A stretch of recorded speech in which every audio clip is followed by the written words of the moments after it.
Welcome to speedearning.com speedearning.in।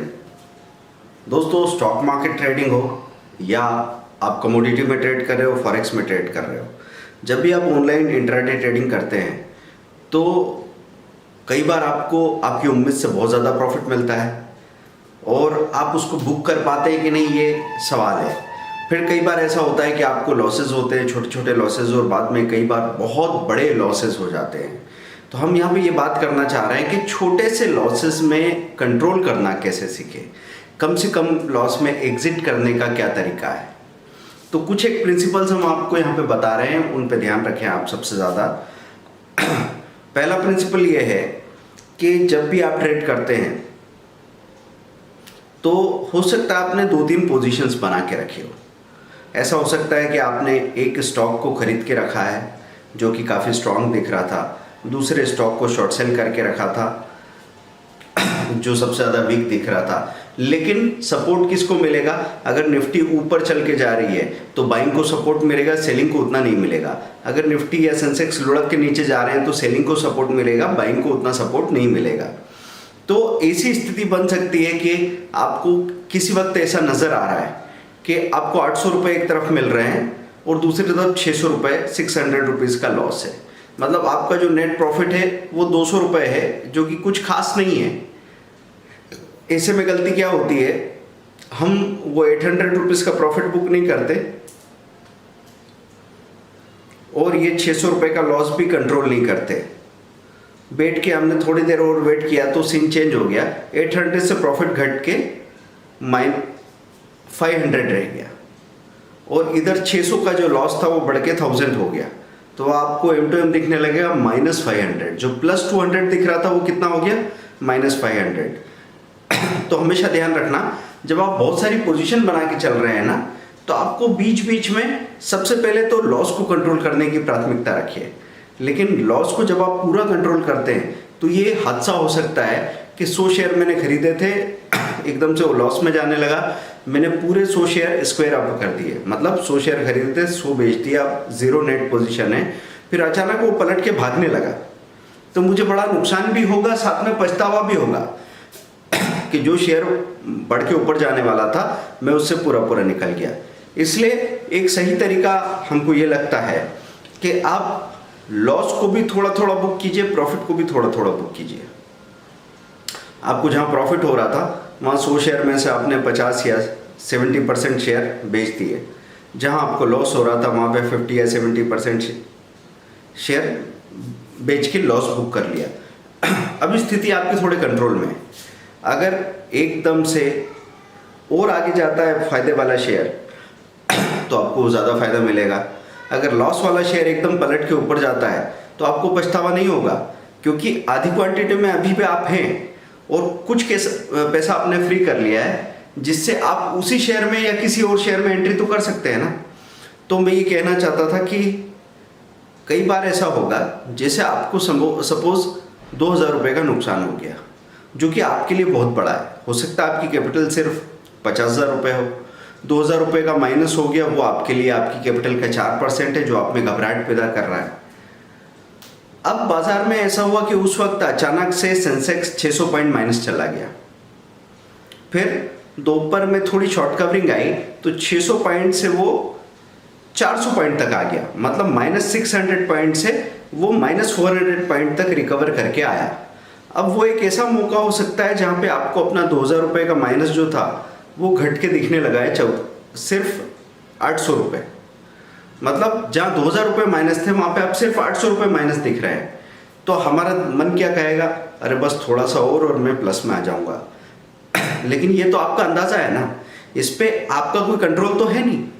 तो अभी तो आपको ये देखना था कि -2000 से अगर -800 हुआ है, मतलब 1200 रुपये की रिकवरी हुई है, इसको आप कैसे हाथ में लेंगे। तो एक बार मैं आपसे कहूँगा कि अगर आपको कोई लॉस दिख रहा है, उस लॉस का 50% से ज़्यादा शॉर्ट कवरिंग होते हुए दिखे, तो आप अपना 70% पोजीशन बुक कर लेना। हो सके तो 100% भी कर सकते हैं। 100% पोजीशन बुक कर ली, उसके बाद में कोई नई पोजीशन बनाना चाह रहे हैं तो उसी वक्त हालात देख के बना लेंगे, क्योंकि बाजार अब आ गया -600 पॉइंट से सेंसेक्स -400 आया है। अब वो रेंज में होगा कहीं, तो दिख रहा होगा 430 माइनस से लेके 380 माइनस के बीच में घूम रहा है। तो ये रेंज जैसे ही टूटेगी हम तय करेंगे कि अब हमको और बाइंग करनी है या शॉर्ट सेलिंग करनी है। तो उस बाइंग या शॉर्ट सेलिंग से 500 रुपये और रिकवर कर लेंगे। तो अब हमारे साथ ही क्या हो जाएगा, 2000 में से 1000-1200 की रिकवरी हो गई थी, 500 और रिकवर कर लिए, बचे हुए 500 रुपये हम कल परसों में कभी भी आराम से रिकवर कर लेंगे। मैंने कई बार आपसे कहा है कि जो भी इंसान टुकड़े टुकड़े में धीरे धीरे लॉस कवर करने को तैयार है, उसका लॉस कम समय में और आसानी से कवर हो जाएगा। जो लोग एक झटके में लॉस को कवर करने की कोशिश कर रहे हैं, बहुत ज़्यादा बार ये संभावना है कि उनका लॉस या तो 1.5 गुना या डबल हो जाएगा, और उसके बाद तो लॉस इतना बढ़ता चला जाएगा कि पता ही नहीं लगेगा कितना लॉस आप करते चले जा रहे हैं। क्योंकि छोटी सी चोट लगती है ना, तब आपको दर्द होता है, और चोट बहुत बड़ी हो जाती है तो आप सुन्न हो जाते हैं, उसके बाद फिर आपको चीज़ें असर नहीं करती। तो आप जैसे अभी ताज़ा बात करें, हम कोरोना के आंकड़े, कोविड-19 के आंकड़े देख रहे थे, 5000 मौतें सुन के लोग घबरा रहे थे। अब वो आंकड़ा 1 लाख के पार चला गया है, लेकिन अब घबराहट उतनी नहीं है, यूज्ड टू हो गए जैसे। तो ये फीलिंग्स और सेंटिमेंट का खेल ऐसा है, इस पे हम लोग आगे वीडियो में डिटेल बात करने वाले हैं, सेंटिमेंट कैसे काम करते हैं। तो अभी मैंने आपको एक बात ये बताई कि प्रॉफिट और लॉस की पोजीशन है, जब आपके बहुत सारे पोजीशन बने हैं तो लॉस को थोड़ा बुक करो, प्रॉफिट को थोड़ा बुक करो, और लॉस मेकिंग पोजीशन से प्रॉफिट मेकिंग पोजीशन की तरफ स्विच करने की कोशिश करें। दूसरी चीज़ आपसे ये कही कि जब आपको बड़ा लॉस हो जाए तो उस लॉस में थोड़ी भी रिकवरी दिखे, तब एक बार पूरा क्लोज कर दो, फिर नए सिरे से पोजीशन बना के टुकड़े टुकड़े में कवर कर लेंगे। तीसरी बात, कभी कभी ऐसा होता है कि सपोज आपने कॉल पुट का लॉन्ग स्ट्रेंगल बना रखा है, और एक वक्त ऐसा आया कि कॉल में मिल रहा है 600 रुपीज़ और पुट में जा रहा है 800 रुपीज़, मतलब 600 रुपये एक तरफ मिल रहे हैं, लेकिन उससे ज़्यादा 800 रुपये दूसरी तरफ जा रहा है। लेकिन आपके लिए नेट लॉस कितना है, -200। तो वो लॉस जब तक ऐसा है कि हम आसानी से उसको हैंडल कर सकते हैं, तो मैं आपसे कहूँगा कि इसी वक्त दोनों से निकल के फिर हम नए सिरे से अपनी पोजीशन बनाने के बारे में सोच सकते हैं।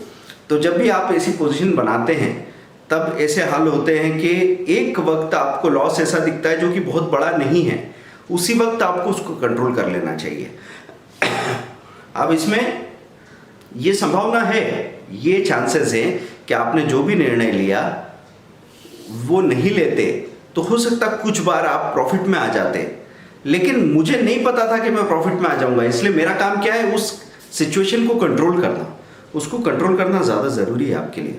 तो आपने कंट्रोल कर लिया, अब जो भी चीज़ें हैं, प्लस है माइनस है, जो भी चीज़ें हैं आपके हाथ में हैं। अब आप नए सिरे से और बेहतर सोच के निर्णय ले सकते हैं, बजाय राम भरोसे रहने के। हमको ट्रेडिंग के निर्णय की जिम्मेदारी लेना सीखना होगा। तो आपको क्या करना चाहिए कि जब आपने देखा कि 600 प्लस है, 800 माइनस है, मतलब मेरे लिए 200 माइनस है, दोनों से बाहर निकल आए, वो फिर नए सिरे से देखने लगे क्या करूं, कॉल और पुट में हाई पे बाइंग लगा के रख दूं क्या, कि जो भी डायरेक्शन आएगी कोई एक ही डायरेक्शन में मेरा ट्रेड होगा, लेकिन ये टेंशन नहीं रहेगा। नहीं तो उसमें रुकते रुकते अगर ऐसा हो जाता है कि अभी जो -200 दिख रहा है, 2 दिन बाद वो -2000 दिखने लगे, तो आप बहुत ही ज़्यादा बेबस महसूस करेंगे और आप अपने आप को बहुत गलत मानने लगेंगे। आप देखेंगे कि पहले तो -200 था, बाद में मैंने देखा -800 हो गया, तो मुझे लगा चलो शायद अब रिकवरी होगी, अब तो कुछ चलेगा, फिर वो -2000 हो गया। तो अपने लिए आपका क्या मैसेज बनेगा कि मैं लगातार देखता रह गया, बैठ के मेरे नाक के नीचे से ये सब कुछ हो गया, मुझे कुछ मालूम नहीं पड़ता है, मुझे अपने पे भरोसा नहीं है, ऐसा आपको महसूस होगा। तो इसलिए दोस्तों, हम एक चीज़ आपसे कहें कि जब भी आप ट्रेड करते हैं किसी भी स्क्रिप्ट में, चाहे वो स्टॉक ऑप्शन हो, चाहे वो निफ्टी बैंक निफ्टी ऑप्शन हो, चाहे वो इक्विटी कैश हो, करेंसी की पोजीशन हो या कमोडिटीज़ की पोजीशन हो, जब भी आप किसी भी स्क्रिप्ट में ट्रेड करते हैं ना, तो वो कमोडिटी का केस हो तो 0.5% तक, इक्विटी का केस हो तो 1% तक, और ऑप्शन के प्रीमियम की बात करूँगा तो प्रीमियम के 10% तक वो बहुत तमीज़ से गिरता है। आपको ऐसा लगता है आप संभाल पाओगे, तो ऐसा होगा कि कोई 500 रुपये का शेयर है 500 का, तो 500 से वो सीधा 498 हुआ, फिर आपने देखा कि अरे ये नीचे जा रहा है, फिर 499 हुआ, फिर एक बार 500 भी दिखा दिया, आपको लगा ठीक है इतने में, फिर 499, फिर 498, फिर 497, फिर आपको लगा रही है तो फिर नई प्राइस दिखा रहा है नीचे की, तो 497 पे आपको लगा निकल जाऊंगे, इतने में 498.5 हो जाएगा। एकदम से आसानी से आपको निर्णय लेने नहीं देगा। तो आप सोचोगे कि यार 496 हुआ कि मैं निकल जाऊंगा, लेकिन 1% तक तो ये तमीज से गिरा, उसके बाद सीधा जैसे ही निफ्टी या सेंसेक्स का नेगेटिव ब्रेकआउट हुआ, ये सीधा नीचे आ जाएगा। तो कैसे होगा मूवमेंट? 496, 95, आपको लगा निकलो, 95, 94, 93, 92, 91, अब आप सोच रहे हैं क्या करूं यार, तो बहुत नीचे आ गया, इतने में फिर आखिरी में 85 दिखा देगा, 485। आपको समझ में ही नहीं आएगा कि कैसे 200 रुपये माइनस से 1500 रुपये माइनस हो गया है। तो दोस्तों, जब भी लॉस को कंट्रोल करने की बात आए ना, तो बांध में जब छोटी सी दरार होती है ना, एक मिस्त्री जाके, 4 मिस्त्री जाके उसको भर सकते हैं सही समय पे, लेकिन अगर वो दरार चौड़ी हो गई तो पूरा बांध टूट जाएगा, उसके बाद तो गांव डूबने वाले हैं। तो ये बात आपको ध्यान में रखनी है कि जब तक तमीज से स्क्रिप की प्राइस मूवमेंट कर रही है और आपको पता लग रहा है कि नहीं यार 2 बार 3 बार उसने लोअर प्राइस दिखा दी है, फिलहाल मैं निकलता हूं, इसी स्टॉक में पलटने पे दोबारा एंट्री करनी होगी, मैं 2 रुपए ऊपर एंट्री कर जाऊंगा, लेकिन ये मेरे हाथ में होना चाहिए। तो दोस्तों, ये छोटी छोटी बातों को बहुत गौर से सुनना है। अगर ये चीजें आपने समझ ली, अगर एग्जिट आपको आता है तो आप मार्केट के बादशाह हो। फिर स्टॉक मार्केट का कोई सा भी मूवमेंट, कोई भी अनिश्चितता आपका कभी कुछ नहीं बिगाड़ सकता। चाहे वॉर हो रहे हो, चाहे कोई वायरस आ रहा हो, चाहे कुछ भी हो रहा हो, कितनी भी धोखाधड़ी हो, आपके साथ धोखा क्यों नहीं होगा? क्योंकि आपको एग्जिट करना आता है। हाँ, एंट्री उतनी इंपॉर्टेंट नहीं है, एग्जिट की पॉलिसी, बाहर निकलने की कला जिसको आती है वो कहीं भी एंटर कर सकता है। तो ध्यान रखें, सीखते रहें। दोस्तों, 2 जून को कैप्सूल कोर्स आ रहा है, स्टॉक मार्केट की एक और स्ट्रेटेजी, कमाल की फर्स्ट 5 मिनट स्ट्रेटेजी, 699 फी है। 4 जून को कमोडिटी का स्पेशल 1 आवर कोर्स हो रहा है, 699 उसकी फी है। आप यूट्यूब पे पोस्ट देख रहे हैं, ये वीडियो भी स्पेशली इसके लिए बनेगा, आप ज्वाइन कर सकते हैं, ऑनलाइन पेमेंट करें, व्हाट्सएप कर दीजिए, नंबर दे रखे हैं 82693 99398 83810 21346। Thank you, bye.